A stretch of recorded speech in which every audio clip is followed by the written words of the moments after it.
prier aujourd'hui pour toutes les personnes qui ont une main sèche dans leur vie.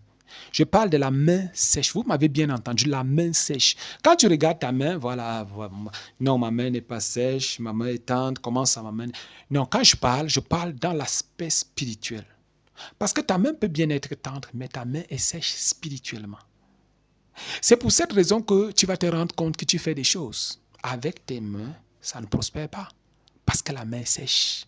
Il y a quelque chose qui a séché tes mains. C'est comme si tu es paralysé spirituellement et tu n'arrives pas à te déployer avec tes mains.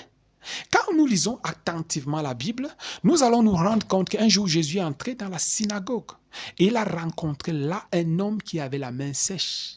Imaginez-vous un peu à cette époque-là, comment est-ce que les gens pouvaient regarder cet homme? Même s'il était dans la synagogue, l'homme certainement ne pouvait pas tout faire. Il ne pouvait pas, par exemple, peut-être balayer le sol avec sa main. Il ne pouvait vraiment pas servir Dieu comme il fallait. Et ainsi de suite, pourquoi il était limité à cause de sa main sèche. La main sèche va te limiter. La main sèche va faire en sorte que tu sois privé de la bénédiction divine. Je dis bien privé. Parce que chaque fois que tu vas toucher, il y aura des blocages parce que la main est sèche. Mais on nous fait comprendre dans la Bible que Jésus-Christ, en voyant cet homme, il a dit, place-toi là, étends ta main. Et lorsqu'il a étendu sa main est devenue saine. Jésus a la capacité de guérir. Jésus a la capacité de délivrer.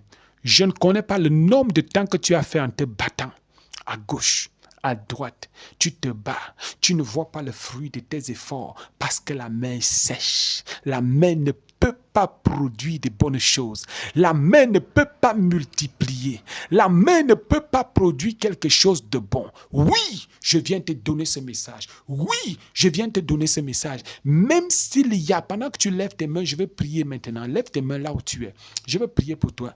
Pendant que tu lèves tes mains, je prie dans le nom de Jésus-Christ, afin que tout venin qui a séché tes mains, au nom de Jésus, te lâche, te libère au nom puissant de Jésus-Christ. Je prends autorité sur tes mains et je libère le feu du Saint-Esprit. Je déclare ta libération. Je déclare ta délivrance. Je déclare que tu es libre. À partir de maintenant, commence à faire les choses que tu ne pouvais pas faire. Même si tes mains étaient malades, commence à faire des choses que tu ne pouvais pas faire et donne ton témoignage. Parce que le Seigneur te visite, parce que le Seigneur te délivre, parce que le Seigneur te libère. Pendant que tu likes, tu partages, tu commandes, je déclare, c'est ta portion au nom puissant de Jésus-Christ.